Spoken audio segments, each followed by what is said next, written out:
Halo movie lover, ketemu lagi. Semoga kalian semua dalam keadaan sehat ya. Setelah beberapa minggu saya membahas film komedi lawasnya Om Stephen Chow, maka kali ini atas rekomendasi salah satu dari kalian, saya telah merangkum alur film dengan genre action kungfu.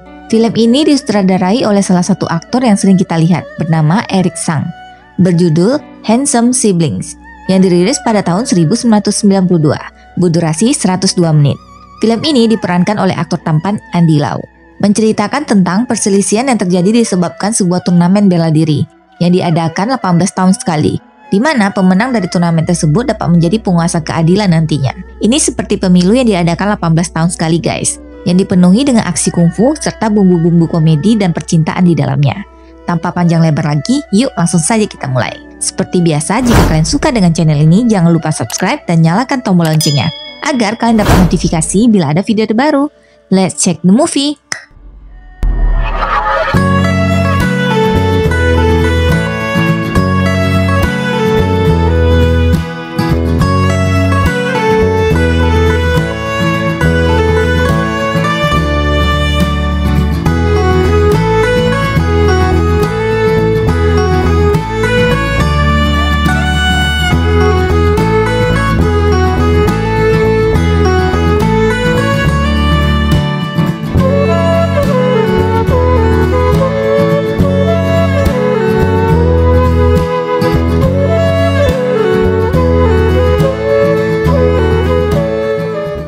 Cerita dimulai dengan memperlihatkan sebuah tempat bernama Lembah Penjahat yang didatangi oleh sekelompok wanita dari perkumpulan Hua, diketuai seorang putri yang diperankan oleh Sarah Chung. Ia berada di sana untuk menjalankan tugasnya sebagai pemimpin keadilan yang baru. Sedikit menjelaskan cara kerja pemilihan pemimpin keadilan yang baru dalam film ini. Pemilihan ini diadakan setiap 18 tahun sekali dengan cara bertarung dalam sebuah turnamen bela diri. Pemenang nantinya akan diseleksi lagi apakah memenuhi persyaratan oleh dua orang yang menamakan diri mereka penguasa amanah yang hanya muncul setiap 18 tahun sekali. Kembali ke cerita, pemimpin keadilan yang baru berada di sana untuk melenyapkan regu penjahat yang bernama 10 penjahat karena dituduh telah membunuh dan mencuri dana amal korban banjir di Tiongkok Timur. Namun faktanya 10 penjahat ini terdiri dari 10 orang. Dua di antaranya bernama Li Tachui yang diperankan oleh Eng Mang Tat dan Chiu Chiu diperankan oleh Diani Ip. Sebenarnya yang melakukan kejahatan tersebut adalah dua anggota lain yang tidak bersama mereka. Namun karena kedua orang yang melakukan ini merupakan anggota dari 10 penjahat, maka mereka juga harus dihukum. Ketika pemimpin Hua akan bertindak, muncullah seorang pria bernama Yin Nam Tin, yang mana ternyata adalah suami dari pemimpin Hua. Yin Nam Tin dulunya merupakan penghuni dari lembah penjahat. Ia sangat mengenal kelompok 10 penjahat yang tersisa. Ia pun meminta kepada sang istri untuk mengampuni mereka, sambil membawa putra semata wayangnya. Namun pemimpin Hua yang sangat berambisi mengindahkan permintaan suaminya. Pasangan ini pun terlibat pertarungan melawan satu sama lain. Tuan Yin akhirnya berhasil mengalahkan istrinya. Namun ia terluka dan menjadi lumpuh karena terkena jurus permata beku.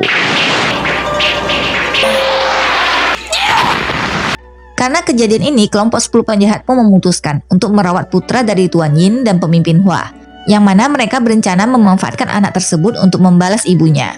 Sementara di kediaman pemimpin Hua, terlihat ia telah mengadopsi seorang bayi perempuan untuk dijadikan muridnya dan memberinya nama Hua Mo Chui.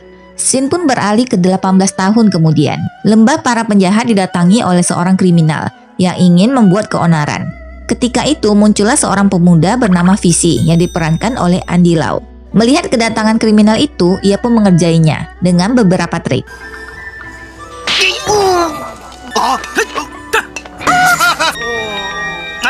hingga membuat penjahat itu ketakutan dan pingsan. Ternyata pemuda tersebut adalah anak dari Tuan Yin dan pemimpin Hua yang diasuh oleh 10 penjahat yang tersisa. Mereka pun mulai menjelaskan kejadian 18 tahun yang lalu, di mana mereka telah dituduh telah melakukan kejahatan. Pada kenyataannya yang melakukannya adalah dua iblis nomor 7 dan 8. Sebelumnya julukan mereka adalah 10 pemberi keadilan. Namun karena kesalahan dua rekannya, mereka pun menjadi 10 penjahat. Setelah itu mereka pun menyuruh Visi untuk mengikuti turnamen bela diri.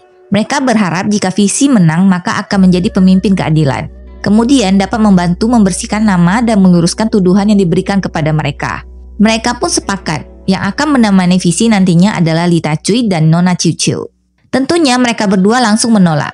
Lalu seorang anggota yang ahli dalam pengobatan pun menawarkan akan mengobati mulut dan mata mereka. Dan akhirnya mereka pun setuju. Sebenarnya dari dulu bisa saja mereka diobati. Tetapi karena dianggap itu adalah pesona mereka, maka para rekannya pun membiarkannya. Kembali ke cerita, Visi yang akan pergi meninggalkan lembah penjahat berpamitan dengan Tuan Yin yang lumpuh, tanpa tahu kebenaran bahwa yang berada di sana adalah ayah kandungnya. Visi pun memulai perjalanannya sendiri, yang mana nantinya akan disusul oleh Tuan Litachu dan Nona Cucu. Setelah Visi pergi, kedua orang ini pun terlihat saling memuji satu sama lain. Di tengah perjalanannya, Visi masuk dalam sebuah jebakan. Ia pun dibawa ke suatu tempat. Ternyata ia dibawa ke sana untuk dijadikan budak oleh perkumpulan yang bernama Bayangan Hitam.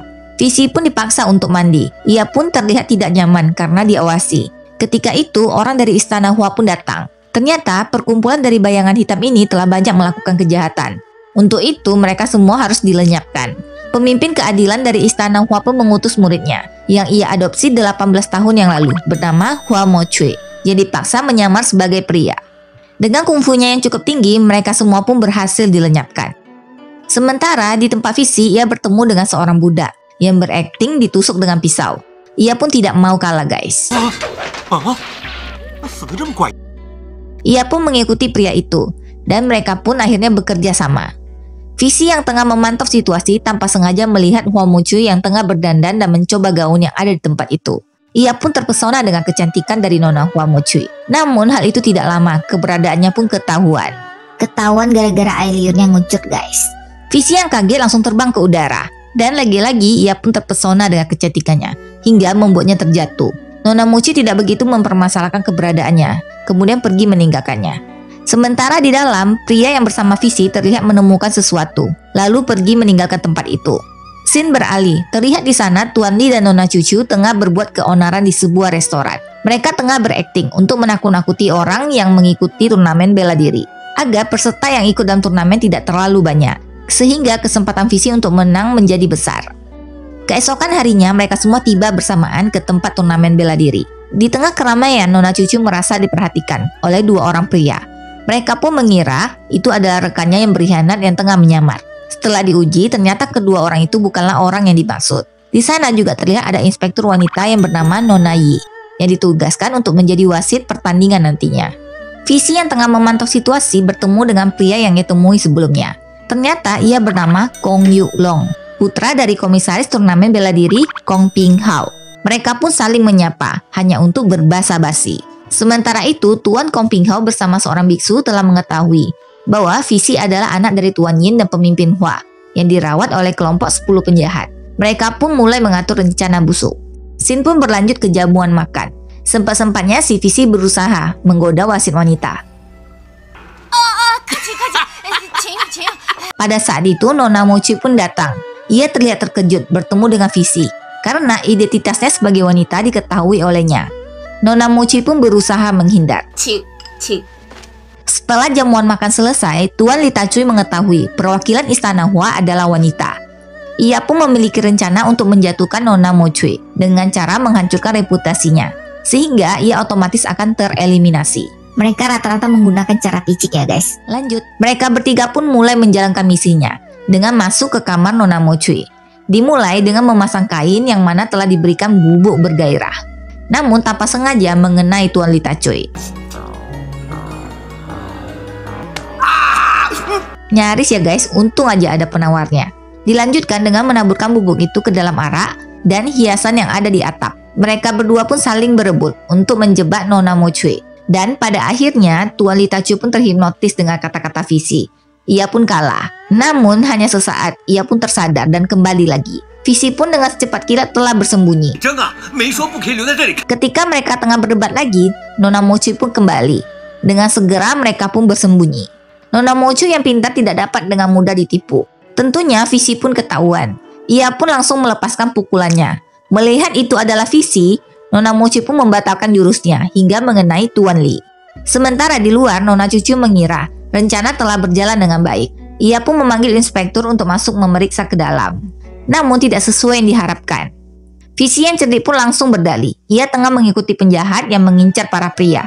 Dan ia melihat Tuan Litachu yang merupakan korbannya berlari ke ruangan Nona Mo-cui. Setelah Tuan Li keluar dari persembunyian, ternyata ia telah terkena bubuk itu lagi. Nona Cucu dengan cepat langsung berakting, mengatakan bahwa Tuan Li dijebak penjahat dengan bubuk gairah, sehingga menjadi seperti itu. Ia pun mengatakan memiliki penawarnya, kemudian memberikannya sebuah pil yang cukup besar kepada Tuan Li. Melihat hal itu, Nona Mochi pun membantunya dengan memberikannya arak. Dan tentunya kalian tahu kan guys, arak itu telah diisi dengan bubuk yang sama. Hal itu tentunya membuat Tuan Li Tacui pun menjadi semakin menggila. Keadaan yang telah kacau ditambah ia takut identitasnya sebagai wanita terbongkar, Nona Mochi pun membiarkan mereka semua pergi. Tuan Li dibawa ke tempat yang aman. Visi dan Nona Cucu pun tidak memiliki penawar lagi. Dengan kondisi Tuan Li yang sekarang, jika ia tidak segera melepaskan gairahnya, maka ia akan tewas. Mereka pun memberikannya sebuah kuda betina agar ia pergi mencari wanita di kota. Namun yang terjadi malah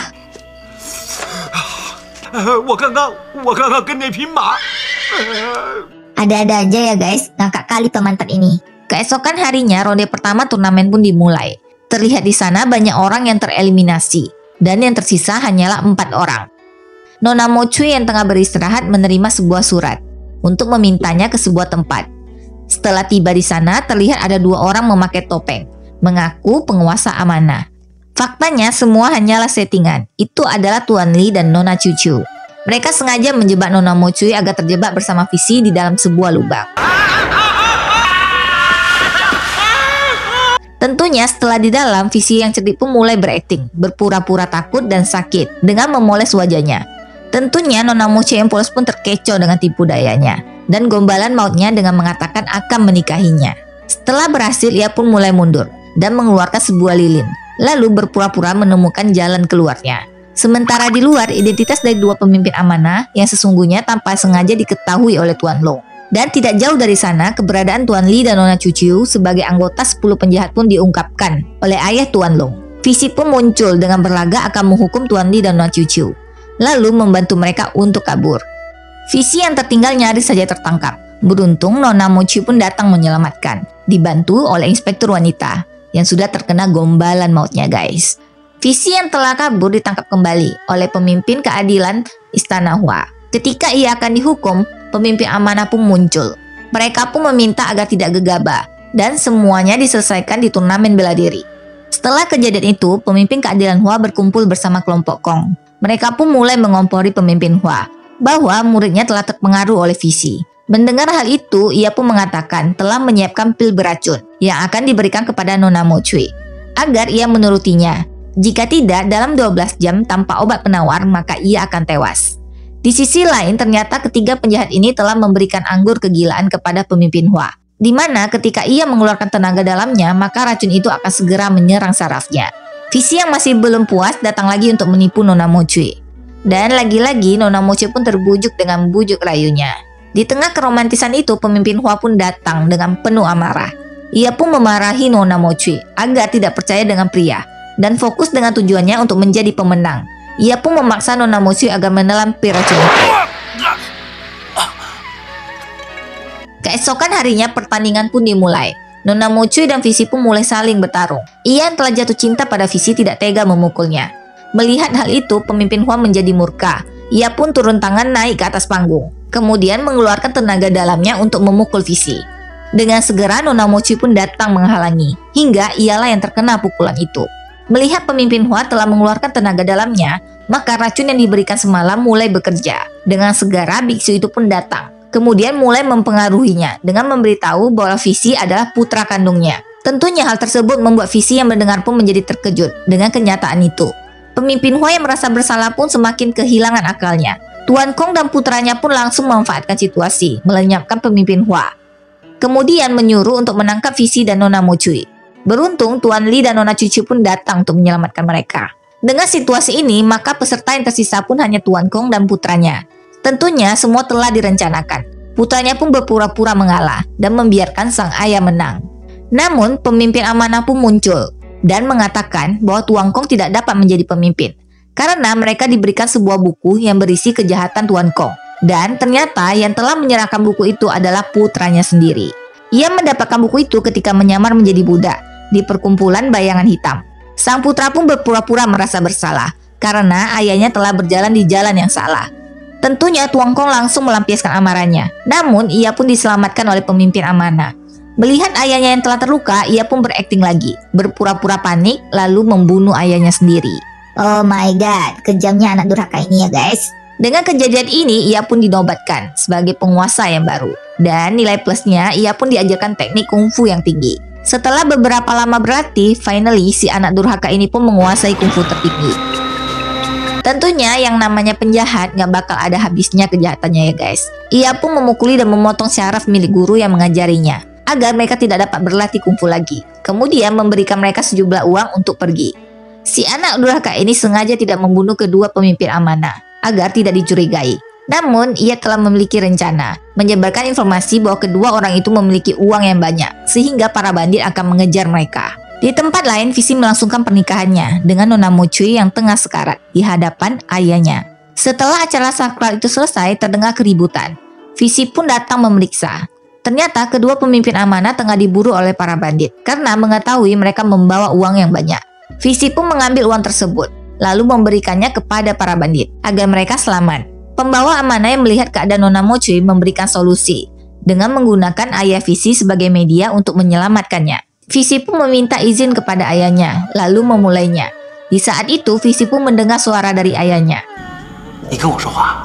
Di tengah obrolan yang manis itu, sang ayah pun tewas karena ayahnya menyalurkan seluruh energi yang dimilikinya agar mereka memiliki lebih banyak kekuatan. Kedua pemimpin amanah pun memberikan sebuah gulungan yang berisi kungfu teknik yang jauh lebih kuat dari anak durhaka Lung, yaitu teknik pedang berpasangan. Sesuai namanya, kungfu ini hanya dapat dilakukan oleh pasangan.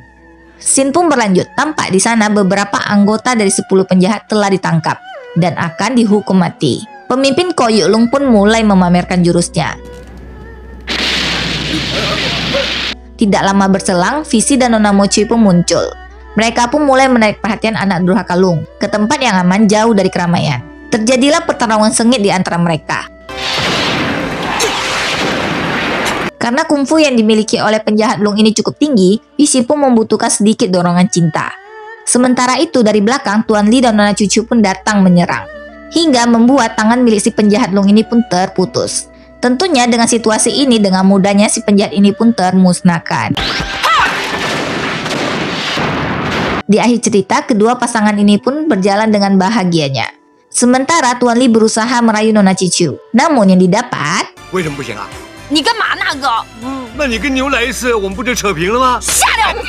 Film pun berakhir. Sekian alur cerita film ini guys. Dengan tewasnya pemimpin keadilan yang baru, Visi dan Nona Mochi pun memutuskan untuk mengambil lambang kekuasaan tersebut agar kedepannya tidak ada lagi keributan yang diakibatkan oleh perebutan kekuasaan. Semoga rangkuman film ini dapat menghibur para movie lover. Apabila ada masukan atau saran, tinggalkan di kolom komentar ya. See you next video.